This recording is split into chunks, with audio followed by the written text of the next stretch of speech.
بسم اللہ الرحمن الرحیم نحمدہ ونصلی علی رسولہ الکریم اما بعد۔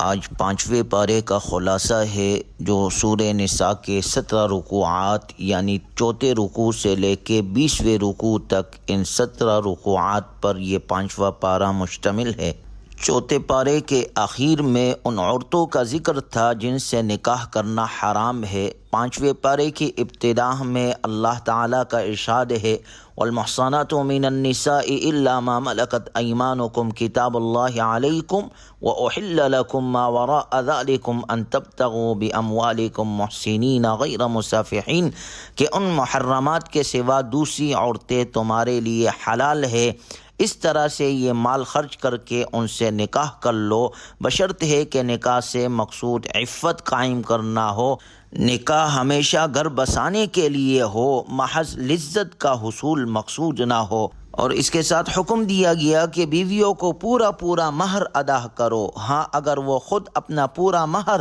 یا اس میں سے کچھ چھوڑ دے تو اس میں کوئی گناہ نہیں۔ اگلی آیات میں گھر کے نظام کو درست رکھنے کے لیے چند بنیادی ہدایات دی گئی ہے۔ پہلی ہدایت دی گئی ہے الرجال قوامون علی النساء کہ اللہ تعالیٰ نے مرد کو خاندان کا حاکم بنایا ہے۔ گھر میں ذمہ دار ہونے کا درجہ مرد کو حاصل ہوگا، کیونکہ جس جماعت اور جس گھر کا کوئی سربراہ نہ ہو اسے انتشار اور افتراق سے کوئی نہیں بچا سکتا۔ لیکن اس سربراہی کا ہرگز یہ مطلب نہیں کہ مرد کو آقا اور عورت کو لونڈی کا درجہ دیا جائے، بلکہ ان کا باہمی تعلق ایسا ہوگا جیسے راعی اور رعیت کا ہوتا ہے۔ دوسری ہدایت یہ دی گئی ہے کہ اگر عورت اکڑ مزاج، نافرمان اور سرکش ہو تو اسے راہ راست پر لانے کے لیے 3 تدبیریں اختیار کی جا سکتی ہے۔ پہلی تدبیر یہ ہے کہ اسے سمجھایا جائے اور سرکشی کے برے نتائج سے خبردار کیا جائے۔ اگر وعظ اور نصیحت اس پر اثر نہ کرے تو دوسری تدبیر یہ ہے کہ اس کا بستر الگ کر دیا جائے اور اس سے کنارہ کشی اختیار کر لی جائے۔ اگر پھر بھی وہ نہ سمجھے تو انتہائی اقدام کے طور پر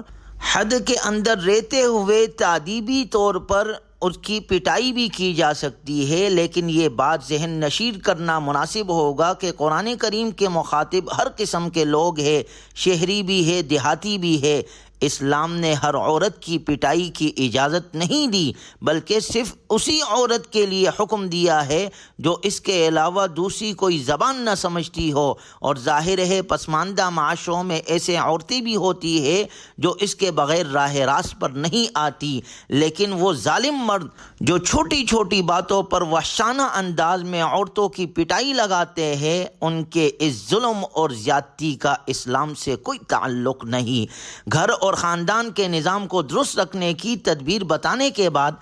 اگلی آیات میں اللہ تعالیٰ نے اجتماعی زندگی کی درستگی کے لیے ہر چیز اور ہر کام میں احسان کا حکم دیا ہے، اور یہ بھی بتایا گیا ہے کہ احسان کی بنیاد باہمی خیرخواہی، امانت، عدل اور رحم دلی پر ہے۔ ان اللہ یأمرکم ان تؤدوا الامانات الی اہلها واذا حکمتم بین الناس ان تحکموا بالعدل۔ اللہ کا حکم ہے کہ جب تم کسی معاملے میں فیصلہ کرو تو انصاف کے ساتھ کرو۔ حقیقت یہ ہے کہ اسلام حق، عدل اور مساوات کا دین ہے، اور وہ ساری مخلوق کے درمیان عدل کا حکم دیتا ہے، یہاں تک کہ کافر کے حقوق بھی غصب کرنے کی اسلام اجازت نہیں دیتا۔ اس آیت مبارکہ میں حضرت عثمان بن طلحہ رضی اللہ عنہ کا ذکر ہے کہ فتح مکہ کے موقع پر جب رسول اللہ صلی اللہ علیہ وسلم نے ان سے چابی لے لی تو بہت سارے مسلمانوں نے یہ شرف حاصل کرنے کے لیے تمنا ظاہر کی کہ یہ چابی ہمیں مل جائے۔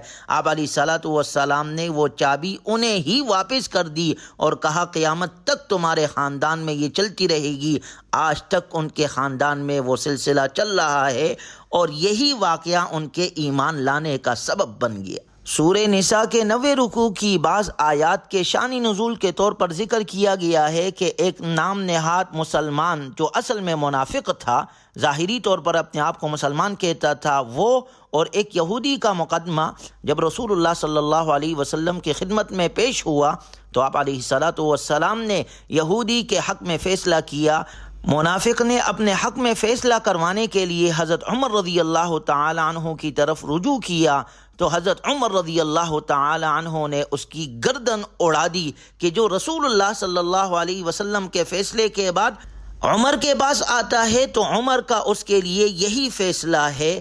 یریدون ان یتحکموا الی الطاغوت وقد امروا ان یکفروا بہ ویرید الشیطان ان یضلهم ضلالا بعیدا۔ اللہ تعالیٰ نے مسلمانوں کے سامنے اس حقیقت کو خوب اچھی طرح واضح کر دیا کہ کسی بھی شخص کا ایمان اس وقت تک کامل نہیں جب تک وہ اللہ اور رسول اللہ صلی اللہ علیہ وسلم کے فیصلوں پر راضی نہ ہو۔ گویا جو لوگ کہتے ہیں ہم قرآن کو مانتے ہیں، قرآنی احکامات کو مانتے ہیں، لیکن حدیث رسول اللہ صلی اللہ علیہ وسلم کو حجت تسلیم نہیں کرتے، یہ بھی وہی منافقین والی بات کرتے ہیں۔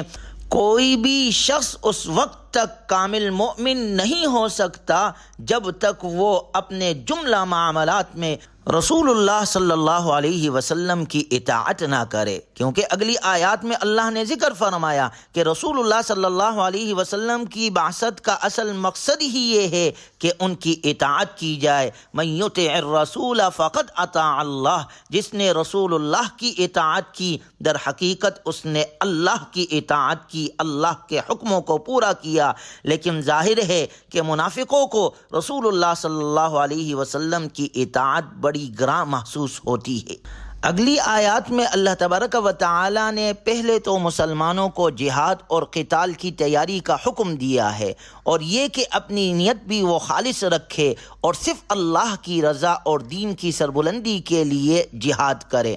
پھر بڑے جذباتی انداز میں انہیں جہاد کی ترغیب دی گئی ہے کہ آخر تم جہاد کیوں نہیں کرتے؟ وَمَا لَكُمْ لَا تُقَاتِلُونَ فِي سَبِيلِ اللَّهِ وَالْمُسْتَضْعَفِينَ مِنَ الرِّجَالِ وَالنِّسَاءِ وَالْوِلْدَانِ الَّذِينَ يَقُولُونَ رَبَّنَا، تمہیں کیا ہو گیا ہے کہ تم جہاد نہیں کرتے، جبکہ صورتحال یہ ہے کہ ظلم و ستم کی چکی میں پسنے والے کمزور مرد، خواتین اور بچے اللہ کے سامنے ہاتھ پہلا پہلا کر دعا کر رہے ہیں، ربنا اخرجنا من هذه القرية الظالم اهلها واجعل لنا من لدنك وليا واجعل لنا من لدنك نصيرا۔ اے ہمارے رب، تو ہمیں اس بستی سے نکال دے جہاں کے لوگ بڑے ظالم ہیں، اور اے اللہ تو کسی کو ہمارا مددگار بنا کر بھیج دے۔ چونکہ عام طور پر موت کا خوف جہاد کے میدان میں نکلنے سے ایک بڑی رکاوٹ بنتا ہے، اس لیے فرمایا گیا اینما تکونوا یدرککم الموت ولو کنتم فی بروج مشیدہ، کہ موت تو کہیں بھی آ سکتی ہے، گھر میں بھی اور مضبوط قلعوں میں بھی۔ نہ جہاد میں نکلنا موت کو یقینی بناتا ہے اور نہ ہی گھر میں رہنا زندگی کے تحفظ کی ضمانت ہے۔ جہاد و قتال کی ترغیب کے بعد مسلمانوں کو منافقین کی تدبیروں اور سازشوں سے چوکنا رہنے کا حکم دیا گیا ہے۔ یہ وہ سنگ دل گروہ ہے جس نے اسلام کا جامہ زیب تن کر کے ظاہری طور پر اسلام کا لبادہ اوڑھ کر ہمیشہ اسلام اور مسلمانوں کو نقصان پہنچایا ہے۔ مدینہ منورہ میں جو پہلی اسلامی ریاست قائم ہوئی، اس کے خلاف سازشوں میں سر فہرست یہی گروہ پیش تھا۔ چنانچہ 12ویں رکوع میں اللہ تعالیٰ نے صراحتاً فرمایا فَمَا لَكُمْ فِي الْمُنَافِقِينَ فِئَتَيْنِ وَاللَّهُ أَرْكَسَهُمْ بِمَا كَسَبُوا، تمہیں کیا ہو گیا ہے کہ تم منافقوں کے بارے میں دو گروہ ہو رہے ہو، اور اللہ تعالیٰ نے ان کو ان کی حرکتوں کی وجہ سے الٹ دیا ہے،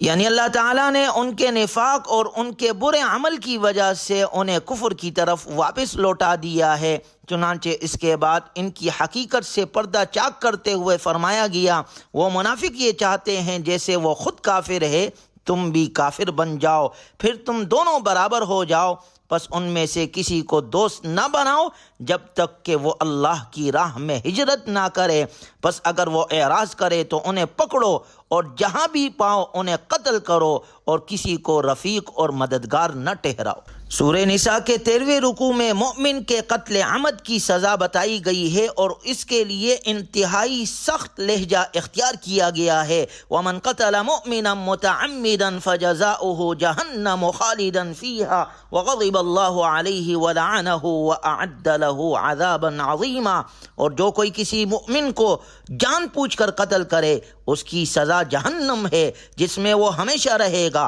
اور اللہ اس پر غضب نازل کرے گا اور لعنت بھیجے گا، اور اللہ نے اس کے لیے دردناک عذاب تیار کر رکھا ہے۔ قتل عمد کی سزا بیان کرنے کے بعد دوبارہ جہاد کی اہمیت اور مجاہدین کی فضیلت بیان کی گئی ہے۔ لا يستوي القاعدون من المؤمنین غیر اولي الضرر والمجاہدون فی سبیل اللہ باموالہم وانفسہم فضل اللہ المجاہدین باموالہم وانفسہم علی القاعدین درجہ۔ اس آیت مبارکہ میں واضح طور پر بتا دیا گیا کہ اللہ کی راہ میں جہاد کرنے والے اور ہاتھ پر ہاتھ رکھ کر بیٹھے رہنے والے برابر نہیں ہو سکتے۔ یہ جو بار بار جہاد کی طرف متوجہ کیا جا رہا ہے، اگر امت جہاد سے کنارہ کشی کر لے گی تو پھر اسے ذلت اور رسوائی سے کوئی نہیں بچا سکتا۔ جہاد کے ساتھ ساتھ ہجرت کا بھی ذکر ہے، کیونکہ ہجرت بھی جہاد کی مختلف قسموں میں سے ایک قسم ہے۔ اگلی آیات 15ویں رکوع میں سفر کے دوران نمازوں میں قصر کا حکم دیا گیا ہے۔ وَإِذَا ضَرَبْتُمْ فِي الْأَرْضِ فَلَيْسَ عَلَيْكُمْ جُنَاحٌ أَن تَقْصُرُوا مِنَ الصَّلَاةِ، کہ اگر تم سفر میں ہو نماز میں قصر کرو تو تم پر کوئی حرج نہیں ہے۔ مزید یہ بھی ہدایت دی گئی ہے کہ جنگ کے دوران اگر دشمن کے حملے کا خطرہ ہو تو صلاۃ الخوف ادا کی جائے، آدھا لشکر پہرا دے اور آدھا نماز ادا کرے، پھر نماز ادا کر کے یہ نصف لشکر پہرا دے اور باقی لشکر نماز ادا کرے۔ گویا انتہائی خوف کے وقت بھی نماز معاف نہیں ہے۔ میدان جنگ جہاں ہر انسان اپنی جان ہتھیلی پر لگ کر گھوم رہا ہوتا ہے اور دشمن سامنے ہے، لیکن اس حالت میں بھی نماز چھوڑنے کا حکم نہیں ہے۔ اور ایک ہماری حالت ہے کہ صحت اور عافیت ہوتے ہوئے اور اللہ کی نعمتوں کو استعمال کرتے ہوئے بھی ہم نماز کی پابندی نہیں کرتے۔ لہٰذا اس میں غور کی ضرورت ہے کہ جب حالت خوف میں نماز معاف نہیں ہے، حالت جنگ میں نماز معاف نہیں ہے، تو عام حالات میں تو بتدریج اولا نماز کی ہم نے اہتمام کرنا ہے۔ اللہ ہمیں نماز کی پابندی کرنے والا بنائے۔ 16ویں رکوع میں اس مشہور واقعے کی طرف اشارہ ہے جس کے مطابق ایک شخص نے چوری کرنے کے بعد ایک یہودی پر بہتان لگا دیا۔ اس نے اور اس کے رشتہ داروں نے باتوں سے رسول اللہ صلی اللہ علیہ وسلم کو متاثر کر لیا، قریب تھا کہ حضور صلی اللہ علیہ وسلم اس یہودی کے خلاف فیصلہ فرما دیتے کہ اللہ تعالیٰ نے یہ آیات نازل فرما دی اور آپ علیہ الصلوۃ والسلام کو ایسے لوگوں کا ساتھ دینے اور ان کی وکالت کرنے سے منع فرمایا۔ انا انزلنا الیک الکتاب بالحق لتحکم بین الناس بما اراک اللہ ولا تکن للخائنین خصیما واستغفر اللہ ان اللہ کان غفورا رحیما۔ اللہ تعالیٰ کا ارشاد ہے آپ صلی اللہ علیہ وسلم دغا بازوں کی طرف سے جھگڑا کرنے والے نہ بنے اور اللہ تعالیٰ سے معافی مانگے، بے شک اللہ تعالیٰ بخشنے والا مہربان ہے۔ یہ آیات اور یہ واقعہ عدل و انصاف کی تاریخ میں سنہری حروف سے لکھے جانے کے قابل ہے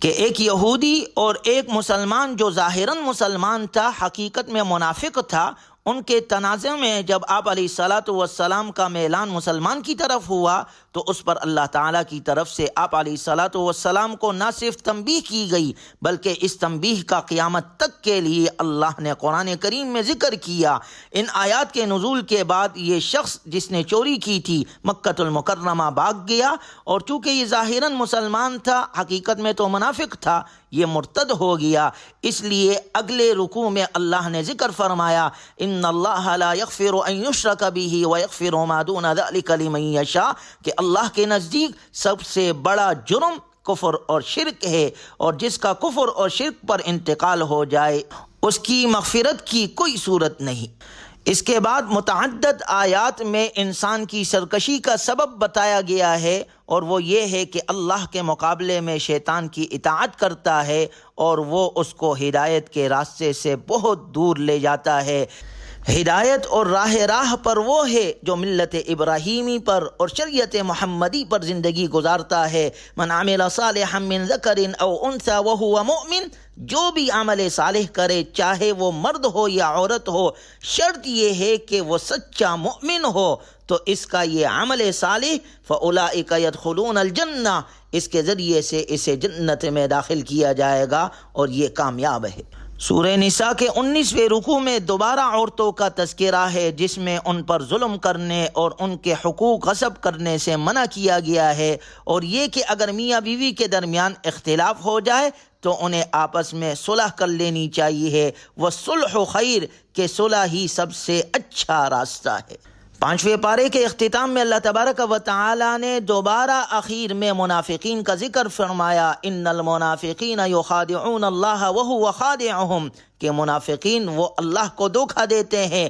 اذا قاموا الی الصلاۃ قاموا کسالى، جب نماز میں کھڑے ہوتے ہیں بڑی سستی کے ساتھ کھڑے ہوتے ہیں۔ مذبذبین بین ذلک، یہ درمیان میں ہے، نہ مسلمانوں کے ساتھ ہے نہ کافروں کے ساتھ ہے۔ منافق نفق سے ہے، نفق کے معنی سرنگ کے آتے ہیں، انڈر پاس کے، کہ اس کے دو راستے ہوتے ہیں، ایک سے داخل ہوتا ہے انسان، دوسرے سے نکل جاتا ہے۔ منافق بھی نفق کی طرح ہے کہ یہ ایک راستے سے آتا ہے اور اپنا نفع حاصل کر کے دوسرے راستے سے نکل جاتا ہے۔ نہ یہ مسلمانوں کے ساتھ ہے نہ یہ کافروں کے ساتھ ہے۔ آج تو دنیا کے اندر ان کا شمار مسلمانوں کے ساتھ ہوتا ہے، لیکن روز قیامت میں انہیں کافروں کے ساتھ جہنم میں جمع کیا جائے گا۔ ان المنافقین فی الدرک الاسفل من النار، منافقین جہنم کے سب سے نچلے طبقے میں ہوں گے۔